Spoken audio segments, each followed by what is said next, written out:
Já temos o Bruno Pinheiro conosco aqui de volta no 3 em 1 para falar agora sobre outro assunto, Bruno Pinheiro, que tem chamado a atenção, que é a crise financeira na Força Aérea Brasileira.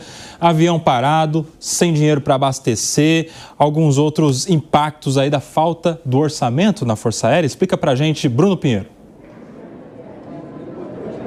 Exatamente, viu, Nelson Kobayashi? Ótima tarde novamente a quem nos acompanha. Isso tem assustado os militares, os homens da Força Aérea, na verdade, quem está acostumado a voar, mas não somente os integrantes, os militares, mas os ministros do governo que também não estão conseguindo voar mais nesses aviões da Força Aérea. Estive recentemente no aeroporto sentido São Paulo, inclusive, e um ministro voando em voo comercial, porque durante esses últimos dias esses voos estão suspensos. A não ser que estejam alguns ministros ou algumas pessoas viajando para o mesmo local, aí eles conseguem embarcar no mesmo sentido. O que acontece? Nas últimas horas eu conversei com militares e aviões não estão sofrendo somente a dificuldade para o abastecimento, até mesmo a documentação, alguns valores de manutenções não estão conseguindo arcar. E aí o que está acontecendo, se tornando um verdadeiro estoque de avião aqui na capital federal.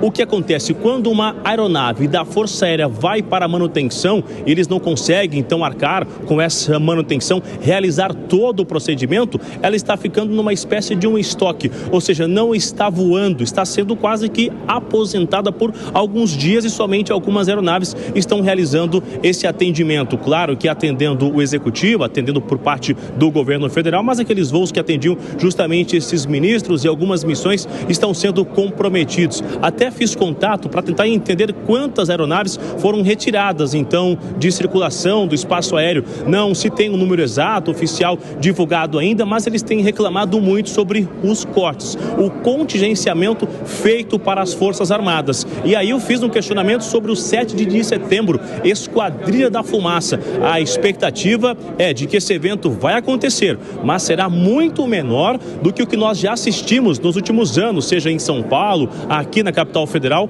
ou em outros estados. Qual é a justificativa? Vai continuar porque é algo de rotina, algo que acontece há muitos anos e até por conta de a importância dos pilotos continuarem voando, continuarem com essa experiência nas aeronaves da Força Aérea. Então, o que se tem neste momento são voos que foram cancelados, que não estão sendo realizados, aeronaves que foram retiradas dessa circulação quase que diária e até mesmo algumas atividades como a Esquadrilha da Fumaça, ela vai acontecer, mas de forma muito menor. E aí isso é colocado na conta do governo federal, que alguns repasses foram realizados nos últimos anos, mas que no governo atual esse repasse foi muito menor e acabaram sentindo diretamente que até as atividades estão sendo comprometidas. Nelson Kobayashi. Muito obrigado, Bruno Pinheiro, em cima da notícia diretamente de Brasília, aqui no 3 em 1. Deixa eu chamar o Fábio Piperno para entender como é que você avalia essa crise aí. É o que? É falta de planejamento?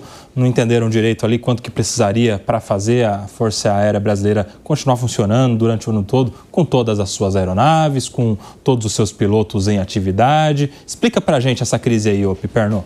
Bom, primeiro que a gente tem que entender o que eles estão chamando exatamente de crise, porque, veja, o fato da FAB ter que entrar num contingenciamento brabo de despesas e, por exemplo, não poder oferecer aeronaves para voos de ministros, ufa, que notícia bem-vinda. Quer dizer, está na hora de também acabar com esse tipo de mordomia. A gente viu, por exemplo, uma vez, a gente noticiou aqui, que um presidente da Câmara chegou a requisitar um avião da FAB para poder estar presente no desfile das escolas de samba do Rio de Janeiro. Quer dizer, avião da FAB é para isso? Então, vejam, se a FAB amanhã informar a nação o seguinte, olha, ficamos sem aeronaves para o essencial trabalho de patrulhamento de fronteiras, puxa vida, vamos ter que criticar demais o governo e falar, o governo que se vire para arrumar dinheiro para isso. Agora, puxa, ficamos sem dinheiro para abastecer os aviões que transportam ministros. Ah, coitadinhos, paciência. Então, agora, essa também é uma oportunidade para a gente começar a sentir o que é a prioridade ou não.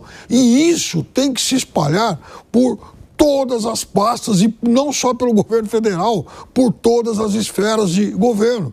Então, quando a gente fala de excessos, a gente está se referindo a todo mundo. Acabamos de falar dos excessos que o legislativo comete. Por que, por exemplo, um gabinete de deputado tem que ter tanta gente?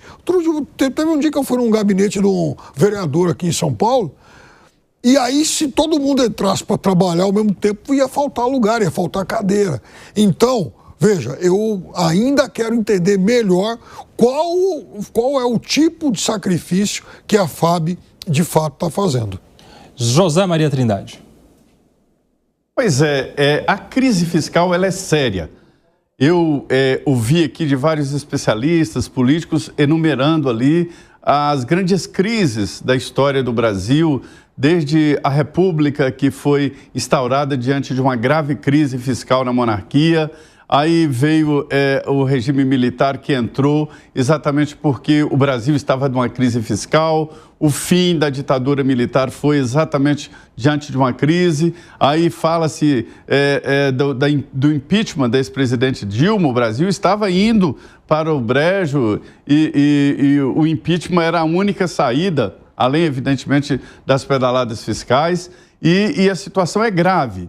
É grave porque um Estado ele não pode se canibalizar. E é o que está acontecendo. Quer dizer, toda a arrecadação está indo para a sustentação do Estado, que não faz absolutamente nada. Não faz investimentos, que é o chamado gasto bom, né? Porque produz desenvolvimento, não faz nada. E a previsão para 2027, colapso total do orçamento. Quer dizer, a dívida aumentando, já é maior do que o orçamento, atingindo 80 e poucos % do PIB, né? Então, é uma situação grave. Eu entendo que momentos assim, o país deveria ser levado em frente e todos se unirem para fazer um entendimento e resolver o problema estrutural do Brasil. Porque qualquer um presidente que assuma em 2027 vai enfrentar esse problema. Eu ouvi hoje de deputados que é o seguinte: quando chegar 2027, o então presidente eleito, batizado pelas urnas, terá autoridade, autonomia para fazer esses ajustes, né? Mas eu temo que será tarde demais, em cima da hora, né? Será um teto de gastos ao contrário, né? Que aquela PEC que o Lula aprovou ainda na fase de transição para o governo dele. Então, a história do Brasil é estrutural, não adianta, é estrutural. E o governo atual não soube lidar com isso, não soube melhorar, está dizendo apenas diagnosticando. Mas aí a oposição também sabe fazer esse diagnóstico. O que precisava era uma iniciativa para resolver estruturalmente o Brasil. Não adianta, 2027 será um terror para o que assumir o Palácio do Planalto por aqui.